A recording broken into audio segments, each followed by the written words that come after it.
And sure enough, you turn a corner and enter the old city through one of the many archways that lead into the mysterious and lively heart of Marrakesh. One of the most renowned sights of Marrakesh is the Souk, or market. I could spend hours nosing around all the jewellery and handbags, the pottery and trinkets, but Khalil insists that we head deeper into the Souk. This is just the entrance to the market, but the heart of the market starts from that archway on. It's called Submarine, and that's where really the heart of the market starts. With all these extraordinary stalls, even Khalil gets tempted and launches into some hard bargaining. But then he discovers he's more of a handbag kind of a guy. So you think that's very Khalil, yes? That's on my Friday nights out. Khalil takes me even deeper into the Souk to a very special shop that sells antiquities to VIP customers. David Beckham, Sophie Grigson.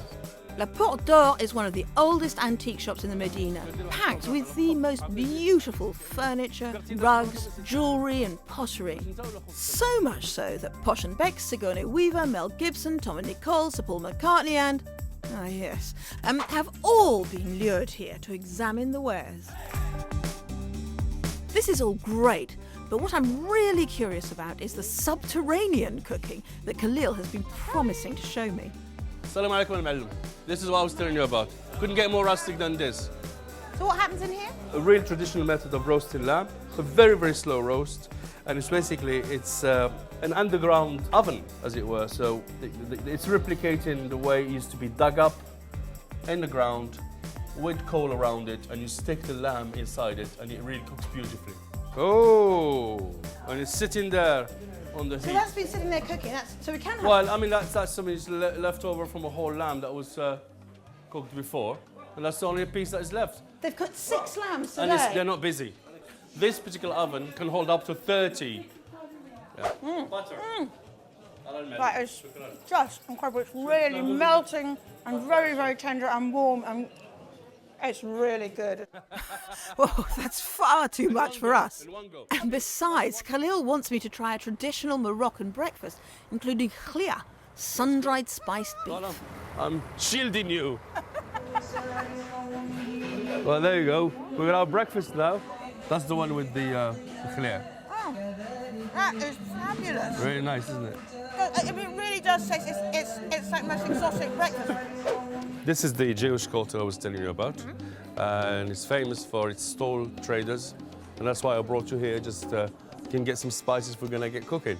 The souk in the Jewish quarter is known for its wonderful, colourful arrays of spices, and above all for its Ras el Hanout, which can be made up of as many as 35 different spices and even more. It's all so beautiful and there are so many spices to choose from. So where do we begin? These are amazing, aren't they? How do they do them? No idea. I feel like if I coughed, it could be complete Please disaster. don't do it. So what do we need, Khalil? Well, we'll definitely get that infamous Ras el Hanout. And why it's called Ras el Hanout, and probably you know this, I'll tell you.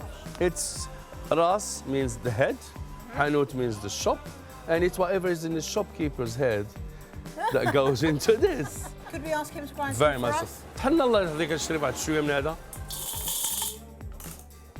Now you're gonna smell it also.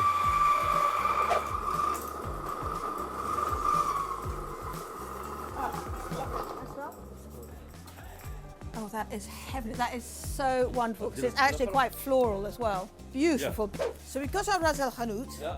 Okay, what else do we need? Some paprika. We need some cinnamon. And we need some turmeric, some ground ginger and some cumin as well. Look at this. What? Look at that. 1, 2, 3.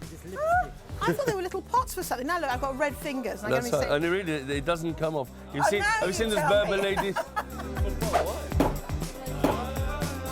So we set about getting the last ingredients for Khalil's chicken dish. These markets are fabulous to shop in. The produce is incredibly fresh and the shopkeepers are very friendly and so helpful. I do love the hustle and bustle and dust of Marrakesh, but it is rather exhausting and I'd like to spend the afternoon doing something a little more relaxing.